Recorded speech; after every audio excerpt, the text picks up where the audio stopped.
So by far we know that जब भी temperature increase होगा सो जो गैसेस के मॉलिक्यूल है they will be in chaos motion, they will be continuously in random motion, continuously यहाँ वहाँ टकराते रहेंगे सारे वॉल्स के साथ।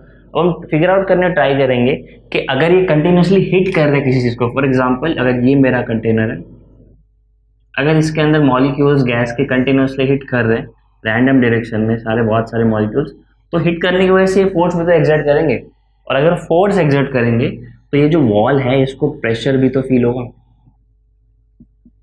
तो हम फिगर आउट करने ट्राई करेंगे कि एग्जैक्टली मॉलिक्यूल्स के वजह से इस कंटेनर पे कितना प्रेशर होगा, right. So to begin with we are taking a cubical container और इसमें हम कुछ मॉलिक्यूल्स लेंगे जो कंटिन्यूसली मूव कर रहे होंगे। Let's say this is my cubical container, okay. So there are few sides which are not visible, ये पीछे यहाँ से एक डॉटेड लाइन जो हमको विजिबल नहीं है यहाँ पे, तो सो ये मेरा पूरा क्यूबिकल कंटेनर हो गया, ठीक है। सो ये एंड हो गया मेरा जो हमको नहीं दिखेगा। अब इसके 6 साइड्स है टोटल, इसमें से 3 हमको फिलहाल विजिबल है। सो हम अज्यूम करते हैं कि हमारे पास यहाँ पे अंदर एक मॉलिक्यूल है, okay, and this molecule is moving with some random velocity in some random direction. Let's say this is moving in this direction. Now अब इस वेलोसिटी को मैं फिलहाल तो v से रिप्रेजेंट कर रहा हूं,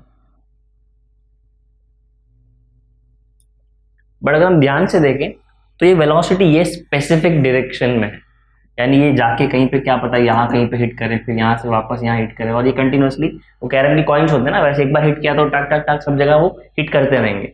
अब हम अज्यूम कर रहे हैं फिलहाल ये इस डायरेक्शन में जा रहा है। अब हम क्या करेंगे, ये वेलोसिटी का जो वेक्टर है इसको हम रिजॉल्व करेंगे।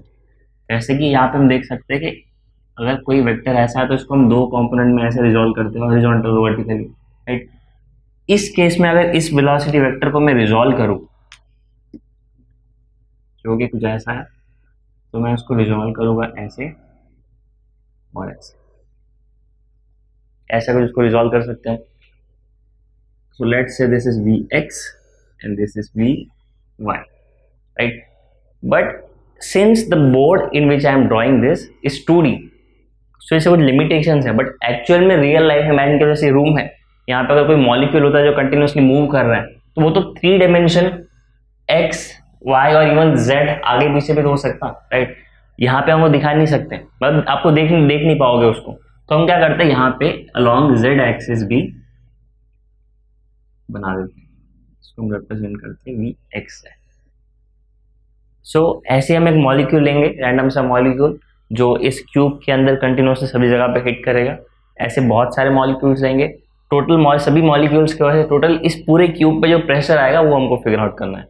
तो हम स्टार्टिंग में एक मॉलिक्यूल का एग्जांपल लेंगे, फिर उसको सारे मॉलिक्यूल से मल्टीप्लाई करके फाइनल प्रेशर निकालेंगे। स्टार्ट करते हैं एक प्रॉपर डायग्राम के साथ। So this is the cube, ये हमारा वेसल है जिसके अंदर हम मॉलिक्यूल अज्यूम करेंगे। सो लेट्स अज्यूम ये पूरा गैस से भरा हुआ है and there are n number of particles, n number of molecules जो कंटिन्यूसली केओस में, कंटिन्यूसली रैंडम मोशन में। So I am considering one such molecule over here, let's assume it is in this direction, ये इसका direction हो गया, ये इसका velocity इस डायरेक्शन में। अब हम क्या करेंगे, इसका वेलोसिटी का जो वेक्टर है उसको हम रिजॉल्व करें, ठीक है। कितने कंपोनेंट्स में रिजॉल्व कर सकते हैं, अभी क्यूब है तो अभी इसके बाद 3D है, तो along all 3 axis we need to resolve it, x y z तीनों पे रिजॉल्व करना पड़ेगा इसको। सो ये रिजॉल्व करने के बाद मेरी एक्सिस तीनों यहाँ पे आ गई। So since this is velocity, इसको हमने v से रिप्रेजेंट किया है, तो इसके तीनों कंपोनेंट को भी मैं v से ही रिप्रेजेंट करता हूँ। जस्ट मैं इसको यहाँ पे नीचे एक छोटा सा सफिक्स दे देता हूँ Vx, since it is along x, Vy and Vz, ठीक है। सो सेम चीज यहाँ पे कर लेते हैं।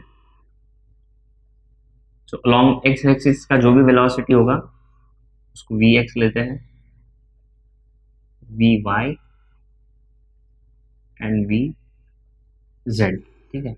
अभी कंपोनेंट भी उसके हिसाब से ही चेंज होंगे। फॉर एग्जांपल अगर मैं यहाँ पे एक छोटा सा रफ डायग्राम बनाऊं, अगर मान लो मेरा मॉलिक्यूल जो इस डायरेक्शन में है कुछ ऐसे, अगर ये जाके वॉल को हिट करता है, वॉल को हिट करने के बाद यहां से वो नीचे आएगा ऐसे, राइट। जब ये चीज होगी तो इसके जो तीन कंपोनेंट है वेलोसिटी की, कौन सा वाला, एक एक्स वाला होगा, एक वाई वाला होगा और एक जेड वाला होगा। ठीक है, फिलहाल हम इसको 2D में देखते हैं, एक्स और वाई रखते हैं। चलिए यहाँ पे हिट करके वापस आएगा, तब इसका सिर्फ जो वाई वाला कंपोनेंट है वो चेंज हुआ है। अब देखो इसका वाई वाला कंपोनेंट नीचे हो गया, बट एक्स वाला कंपोनेंट अभी वही है, क्योंकि along the x axis it is still moving the very same direction, but why में वो ऊपर हिट हुआ है, इसलिए उसका वाई वाला कंपोनेंट सीधा उल्टा हो गया, एंड जो भी इसका वेलोसिटी था ये माइनस में उल्टे डायरेक्शन में हो गया। तो सेम वैसे अगर वो आके यहाँ पे हिट करेगा वापस, यहाँ से जब ऐसे आएगा तो उसका y वाला कंपोनेंट सेम रहेगा, यानी y वाला कंपोनेंट अभी भी नीचे की ओर रहेगा इस पॉइंट पे, बट इसका x वाला कंपोनेंट चेंज हो जाएगा। तो वो जैसे जैसे हिट करेगा उसके तीनों कंपोनेंट अकॉर्डिंगली चेंज हो गए। फिलहाल मैंने एज्यूम किया है कि इस पर्टिकुलर मॉलिक्यूल का जो वेलोसिटी है वो इन तीनों कंपोनेंट में उसका वेलोसिटी कुछ ऐसा है, vx, vy, vz। ठीक है, अब हम क्या करेंगे, अब हम इस मॉलिक्यूल को आगे बढ़ने देंगे, it will continue to move in the same direction. अब वो जाके कहाँ हिट करेगा, तो जैसे कि हमने डायग्राम बनाया उसके हिसाब से वो हिट करेगा इस वॉल पे, ये वाले फेस पे। अब जब वो वाले फेस पे हिट करेगा तो कौन सा वेलोसिटी का कंपोनेंट है जो चेंज होगा, y वाला तो चेंज नहीं होगा, ना ये z वाला सामने वाला जो बाहर की ओर निकलेगा ऐसा वो चेंज होगा। चेंज कौन सा होगा, आपका vx वाला कंपोनेंट चेंज होगा, यानी जब भी मॉलिक्यूल यहां से जाके ऐसे हिट करके वापस आएगा तो उसका x वाला कंपोनेंट रिवर्स हो जाएगा, उल्टा हो जाएगा। तो फिलहाल हम सिर्फ ये x वाले कंपोनेंट को ही देखते हैं। ठीक है, और हम ध्यान में रखते हैं कि हमारा मोटिव क्या है, हमको फिगर आउट करना है टोटल प्रेशर, कि ये पूरे क्यूब के अंदर सभी वॉल्स के ऊपर कितना प्रेशर एक्सर्ट किया जा रहा है। तो स्टार्ट करते हैं। ओके, अभी प्रेशर फिगर आउट करने के लिए हम क्या करते हैं, अब देखो फिलहाल तो हम ये फिगर आउट कर रहे हैं कि ये मॉलिक्यूल जब यहाँ पे हिट करेगा तो वो कुछ फोर्स एक्सर्ट करेगा, राइट। अब प्रेशर का फॉर्मूला क्या होता है, प्रेशर होता है हमारा force upon area. Now since pressure is force upon area, मुझे पहले फिगर आउट करना पड़ेगा कि जो ऐसे बहुत सारे मॉलिक्यूल्स रहेंगे, हमने तो सिर्फ एक ही यहाँ पे कंसिडर किया, ये जो रैंडम बहुत सारे मॉलिक्यूल्स हैं वो सब जाके जब हिट करेंगे ये वाले सरफेस को, ऊपर वाले सरफेस को, ये वाले सरफेस को, सारे फेसेस को, तो टोटल उसके वजह से प्रेशर कितना होगा। तो अभी हम सिर्फ ये वाला कंपोनेंट देख रहे हैं, तो हम सिर्फ इस वाले फेस पे देखते हैं कि टोटल प्रेशर कितना होगा। ठीक है, इस प्रेशर को चाहिए तो हम Px से रिप्रेजेंट कर सकते हैं। एरिया कितना लेंगे, ये वाले वॉल का पूरा। अब हम अज्यूम करते हैं कि मेरा ये जो क्यूब है इसके एक साइड का लेंथ है L, since it is cube तो इसके सारे साइड्स L हो जाएंगे। अब एरिया तो मैं इजीली निकाल सकता हूँ, मैं ले सकता हूँ F upon area, that will be L square, यानी वो फेस का मेरा एरिया हो गया। बचा F। F क्या होगा कि इस एक मॉलिक्यूल की वजह से इस पे कितना फोर्स हो गया। बट अगर मुझे पूरे फेस पे प्रेशर निकालना है कि एक पूरे ये वाले एंड पे जो प्रेशर है तो वो सारे मॉलिक्यूल्स की वजह से निकालना पड़ेगा, तो वो हम बाद में करेंगे, पहले एक के लिए निकालते हैं फिर उसको सारे के हिसाब से कन्वर्ट कर देंगे। ठीक है, तो पहले हम ये एक का फिगर आउट करने ट्राई करते हैं। अभी हम क्या फिगर आउट करने ट्राई कर रहे हैं कि ये जो मेरा मॉलिक्यूल जब रिस्पेक्टिव वॉल से जाके हिट करेगा तो उसके वजह से कितना प्रेशर एक्सर्ट करेगा। अब प्रेशर के लिए मुझे लगेगा फोर्स और एरिया। एरिया तुमको ऑलरेडी पता, तुमको फिगर आउट करना है कि इस मॉलिक्यूल का इस पे इम्पैक्ट करने वाला फोर्स क्या होगा। अभी कैसे फिगर आउट कर सकते हैं, सो हमको एक चीज क्लियर है कि हमको फोर्स फाइंड करना है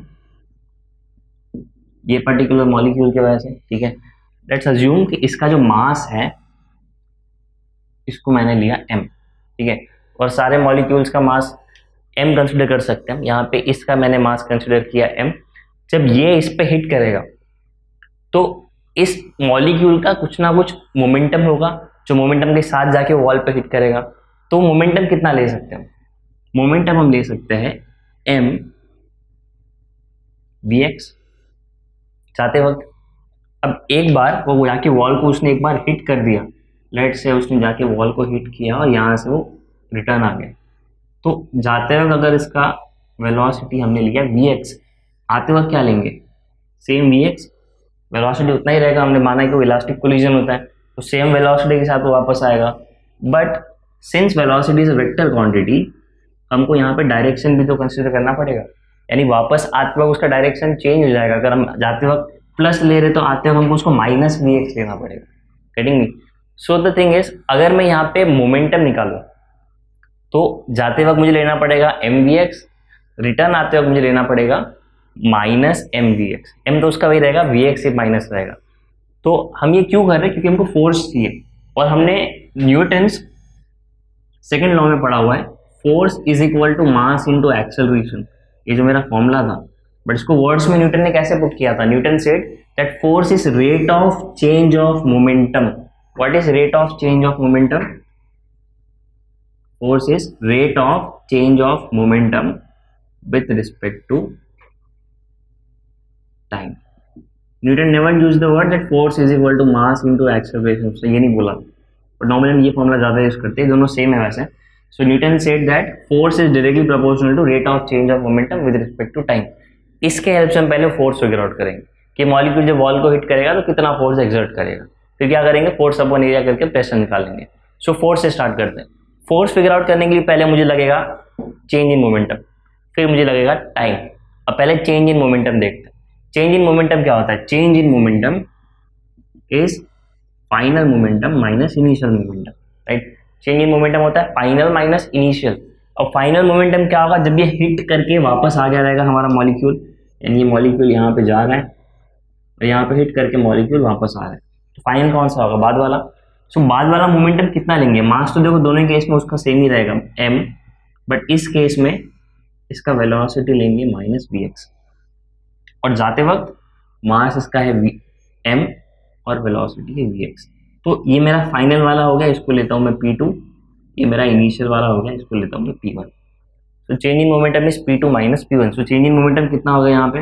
अगर मैं वैल्यूज पुट करूँ, this will be minus m vx, minus sign आगे ले लिया,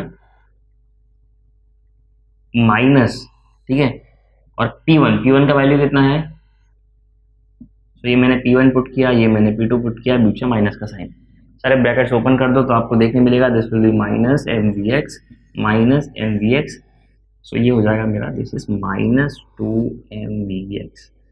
this is the change in momentum for my molecule. हम क्या फिगर आउट कर रहे हैं? हम फिगर आउट कर रहे हैं कि वॉल पे कितना प्रेशर जाएगा, तो वॉल के लिए भी तो चेंज इन मोमेंटम देखना पड़ेगा। अगर मॉलिक्यूल के लिए change in momentum minus 2mvx है, तो वॉल के लिए कितना होगा? वॉल के लिए change in momentum plus 2mvx होगा, क्योंकि इसने तो मोमेंटम लूज किया ना, तो गेन किसने किया रहेगा? ये मॉलिक्यूल जाकर हिट किसको करेगा? वॉल को करेगा, तो वॉल ने उतना मोमेंटम गेन किया, तो वॉल के लिए हमारा मोमेंटम हो गया प्लस 2mvx। ये वॉल का मोमेंटम, इसको मैं p वॉल लिख देता हूँ, ठीक है। अब हमको ये मोमेंटम मिल गया, चेंज इन मोमेंटम है ये, ठीक है। अब हमको टाइम निकालना है। अब ये टाइम क्या होगा कि मॉलिक्यूल जाके इसको हिट करेगा, वापस आके दूसरी बार जब हिट करेगा, यानी सक्सेसिव कॉन्जिक्यूटिव जो हिट्स का 2 हिट्स रहेगा, इसके बीच में उसको कितना टाइम लगेगा? यानी कि ये मॉलिक्यूल ने यहाँ पे इसको हिट किया, ये वाले वॉल को हिट किया, यहाँ से वापस जा रहा है, इस वाले वॉल को हिट किया, और वापस आके दूसरी बार जब उसको हिट करेगा, ये 2 कॉन्जिक्यूटिव हिट के बीच में उसको टाइम कितना लगेगा, ये फिगर आउट करना है। सो इसको मैं यहाँ पे लिख देता हूँ, this is change in momentum. Change in momentum for wall is plus 2mvx, right. अभी हमको फिगर आउट करना है कि टाइम कितना है। तो टाइम कैसे फिगर आउट करेंगे? एक फॉर्मूला यूज करेंगे जो बहुत पहले से यूज करते आ रहे हैं, velocity is equal to displacement upon time. So we can say that if velocity is equal to displacement को मैं x से रिप्रेजेंट कर रहा हूँ, ऐसे भी करते हैं बहुत बार हम, upon time. So can I say time is equal to displacement upon velocity, right. अब यहाँ पे हम क्या करेंगे? हमारे केस के हिसाब से टाइम क्या होगा जो उसको टाइम लगा, जो हमको फिगर आउट करना है। डिस्प्लेसमेंट क्या लेंगे? डिस्प्लेसमेंट क्या होगा कि मेरा पार्टिकल जब इसको पहली बार हिट करेगा, यहाँ ये पार्टिकल आगे जाके इसको हिट करेगा, हिट करके इधर से लेके इधर तक वापस आया, तो कितना डिस्प्लेस हुआ? एक एंड से दूसरे एंड का डिस्प्लेसमेंट है L। अब वो जाके रिटर्न भी आने वाला है, तो ये L का जो डिस्प्लेसमेंट है वो उसने 2 बार कवर किया, तो उसने टोटल कितना कवर किया? उसने टोटल कवर किया 2L। सो इसको मैं डिस्प्लेसमेंट को यहाँ पे लेता हूँ 2L। अब रही बात वेलोसिटी की, तो वेलोसिटी तो हमको पता ही है, vx, वही x एक्सिस में जो भी उसका कंपोनेंट है वेलोसिटी का। सो यहाँ पे मुझे टाइम मिल गया, तो अगर मैं यहाँ पे टाइम को भी पुट करूँ तो मुझे फोर्स कितना मिलेगा? फोर्स मुझे यहाँ पे मिलेगा 2L/vx। तो अगर इसको तरीके से लिखे हम, तो हमको यहाँ पे इस मॉलिक्यूल की वजह से, सो यहाँ पे मुझे फोर्स क्या देखने मिलेगा? मैं यहाँ पे वापस लिखता हूँ इसको, force will be 2 times mvx upon 2l vx। सो इसको अगर मैं ऊपर लेता हूँ, ये vx ऊपर आ जाएगा और यहाँ पे हम ये दोनों 2 को भी कैंसिल कर सकते हैं।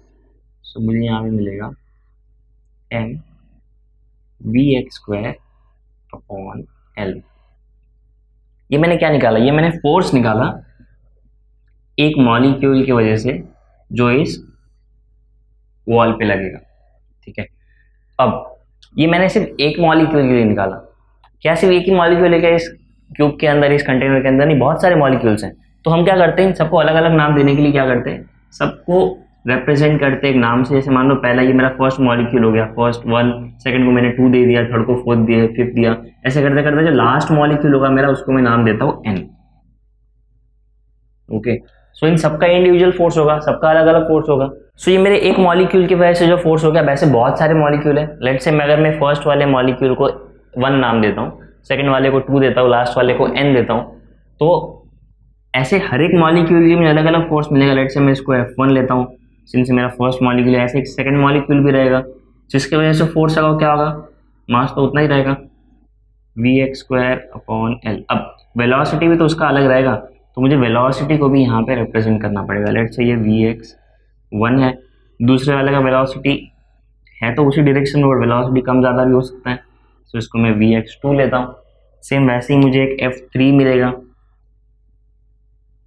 जिसका वेलोसिटी हम लेंगे vx3, राइट। ऐसे बहुत सारे होंगे, जो लास्ट सबसे लास्ट वाला जो होगा ऐसे करते करते उसको मैं यहाँ पे लिखता हूँ fn is equal to m vx on l। इसको मैं रिप्रेजेंट करता हूँ n से। ये मैंने क्या किया, पहले एक मॉलिक्यूल के लिए फोर्स निकाला जो हमने यहाँ पे देखा था, वैसे हर एक मॉलिक्यूल का अपना अलग अलग फोर्स होगा जो उस वॉल पे लगेगा, तो मैंने वो रिप्रेजेंट किया। अब मेरा एवरेज फोर्स क्या होगा, उस वॉल पे टोटल कितने फोर्स लगेंगे, तो वो इन्हीं सभी फोर्स का तो एडिशन होगा। तो अगर मुझे एवरेज फोर्स फिगर आउट करना है तो वो एवरेज फोर्स कितना होगा,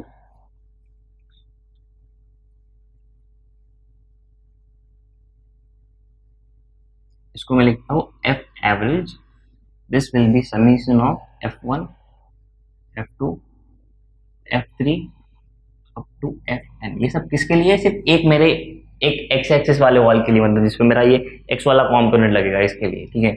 सो F average will be equal to, इन सबका समीशन हो गया। अब अगर मुझे प्रेशर निकालना है ये पूरे वॉल के ऊपर, ये पूरा वॉल कौन सा है मेरा, ये पूरा वॉल है मेरा, इसको लिखता हूँ मैं प्रेशर ऑन एक्स, ठीक है। मतलब एक्स कॉम्पोनेंट के वजह से जो उस पर्टिकुलर वॉल पे जो फोर्स लगेगा, ये मैंने पी एक्स ले लिया। तो पी एक्स मुझे कितना मिलेगा, F average upon average area.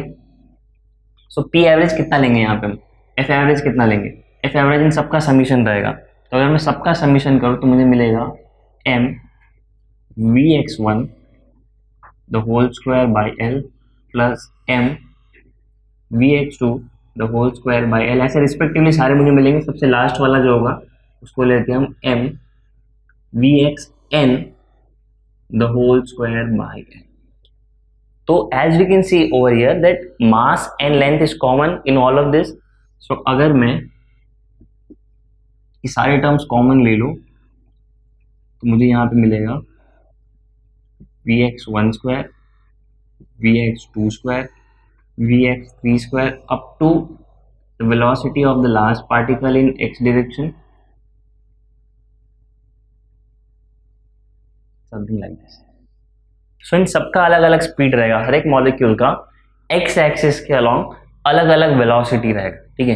ये पूरे को क्या मैं एवरेज वेलोसिटी कंसीडर कर सकता हूँ, यानी अगर इन सबका मैं एवरेज निकालूँ तो जो एक एवरेज वेलोसिटी मिलेगा मुझे अलोंग एक्स एक्सिस, उसको मैं रिप्रेजेंट करता हूँ यहाँ पे वी एक्स से। यानी अगर सभी मॉलिक्यूल का एक्स एक्सिस वाला वेलोसिटी हम कंसिडर करें तो वो एवरेज मुझे मिलेगा इन सबका addition, vx1 square vx2 square vx3 square up to vxn square. So this will be average velocity. अब मुझे कुछ नहीं करना, बस इसको यहाँ पे रिप्लेस करना है। तो मुझे यहाँ पे क्या मिलेगा,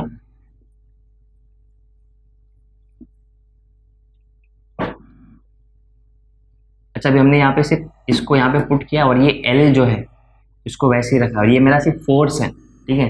प्रेशर के लिए नीचे यहाँ पे पूरे के नीचे एरिया भी आएगा, वो हमने अभी तक पुट नहीं किया, तो इसको फिलहाल सिर्फ यहाँ पे पुट करते हैं। मुझे यहाँ पे क्या मिलेगा, Px is equal to ml Vx², this is force upon area. So area of this face of cube कितना मिलेगा मुझे, since length is l, so area क्या मुझे निकला l², क्योंकि वो पूरा स्क्वायर होगा। So this can be written as ml Vx², इसको मैं लेता हूँ into 1/l². So by far what we have is Px, that is total pressure by all the molecules on that particular phase, जो कि x axis के वजह से, x axis में जो आपके पार्टिकल्स मूव कर रहे हैं उसके वजह से, that will be equal to m Px² by l³। l³ can I से l³, ये तो मेरा वॉल्यूम हो गया, तो यहाँ पे मैं l³ को भी चाहूँ तो वॉल्यूम से रिप्लेस कर सकता हूँ। सो इसको मैं सीधा सीधा लिख देता हूँ volume. This is velocity, this is volume. Confusion ना हो, मैं सबके ऊपर ये एरो नहीं पुट कर रहा हूँ, बट इट इज अंडरस्टूड कि ये मेरा वेक्टर क्वांटिटी है। सो यहाँ पे ये वॉल्यूम है, बड़ा भी कैपिटल भी, और स्मॉल वन इज वेलोसिटी। सो हमको चाहिए था पूरे वेसल के ऊपर कितना प्रेशर लग रहा है, राइट। हमको अब तक क्या मिला, हमको अब तक ये मिला है कि ये वाले वॉल के ऊपर कितना प्रेशर है, तो इसके बेसिस पे पूरे वॉल का प्रेशर कैसे निकाल सकते हैं। सो हमको रफ आइडिया तो मिल गया कि एक वॉल पे कितना प्रेशर लग रहा है। अच्छा, क्या कोई ऐसा स्पेसिफिक वॉल होगा जहाँ पे ये मॉलिक्यूल ज़्यादा प्रेशर एक्सर्ट करेंगे, जो उनका एवरेज प्रेशर होगा। जैसे हमने यहाँ पे एवरेज प्रेशर x पे निकाला, जैसे x हो गया वैसे मेरा एक py भी होगा ना, वैसे ही pz भी मिलेगा मुझे। क्या ऐसा कोई स्पेसिफिक वॉल होगा या डायरेक्शन होगा जहाँ पे मॉलिक्यूल ज़्यादा प्रेशर एक्सर्ट करने ट्राई करेंगे? डेफिनेटली नहीं, वो सभी जगह पे इक्वल प्रेशर ही एक्सर्ट करेंगे, क्योंकि वो रैंडम मोशन में। तो ऐसा कोई स्पेसिफिक जगह नहीं जहाँ पे ज़्यादा प्रेशर एक्सर्ट करेंगे। यानी अगर जैसे मैंने यहाँ पे Px लिया है, अगर वैसे ही मैं Py लिखूँ तो क्या चीज़ अलग आएगा यहाँ पे?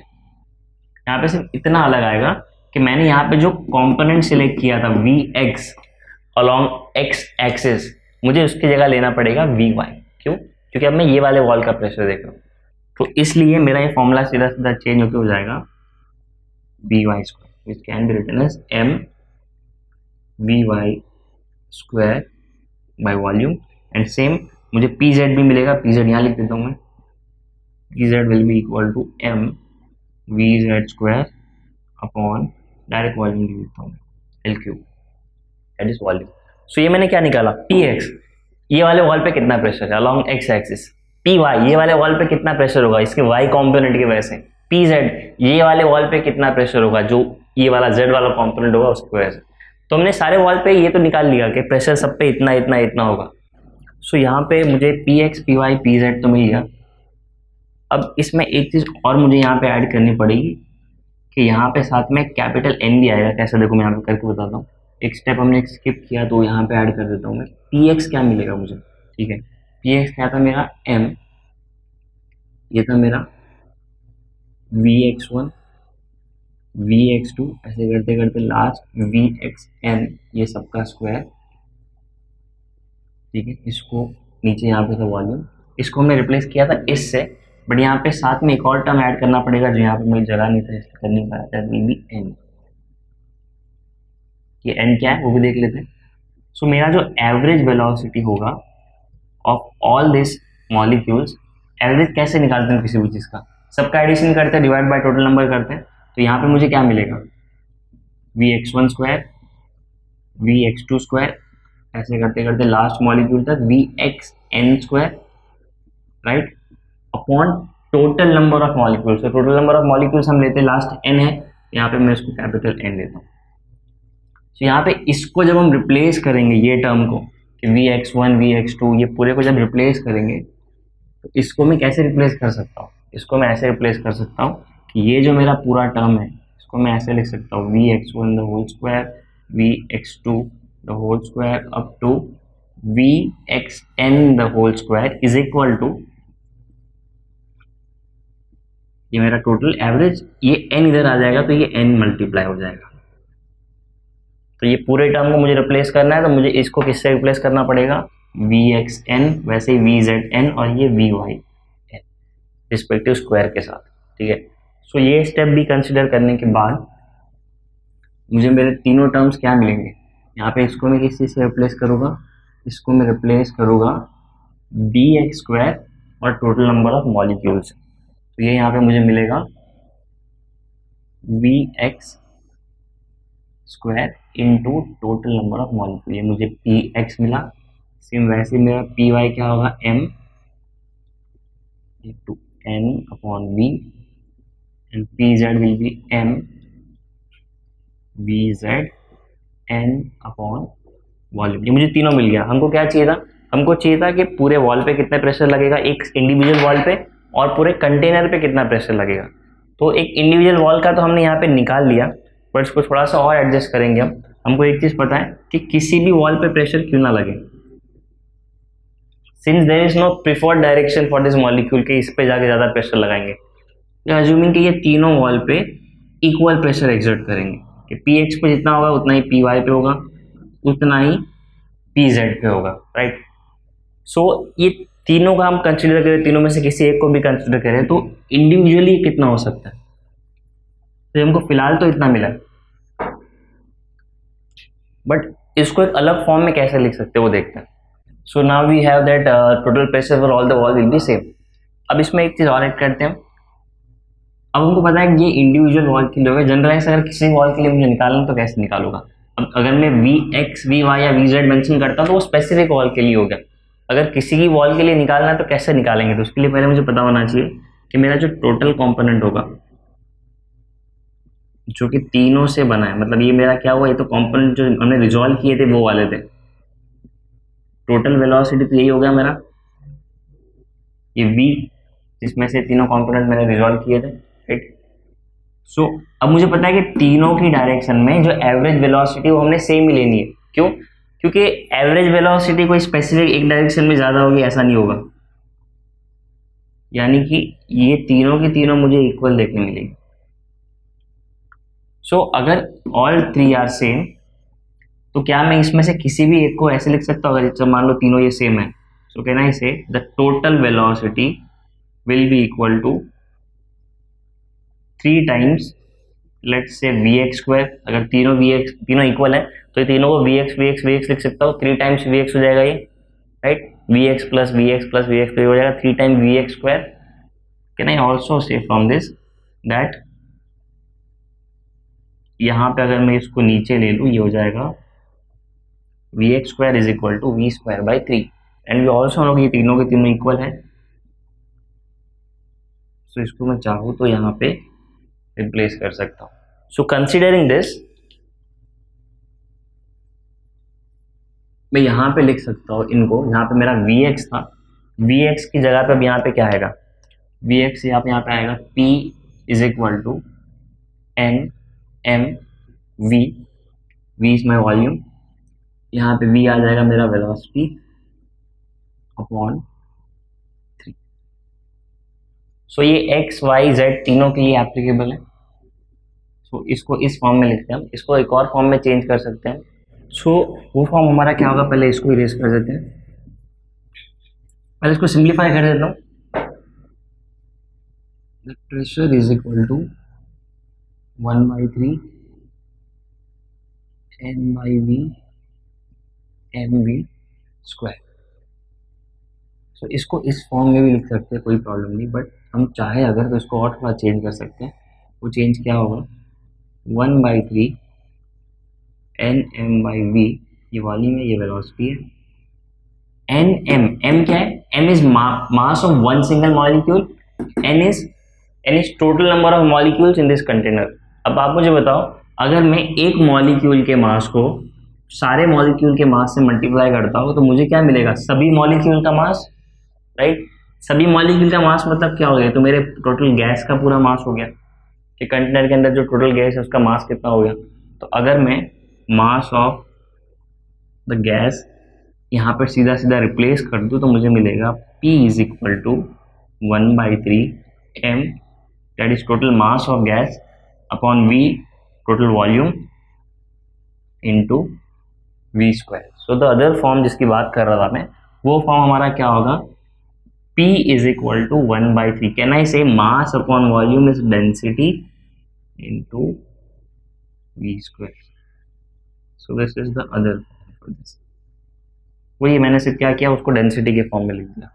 सो ये मुझे मिल गया प्रेशर फॉर दिस कंटेनर.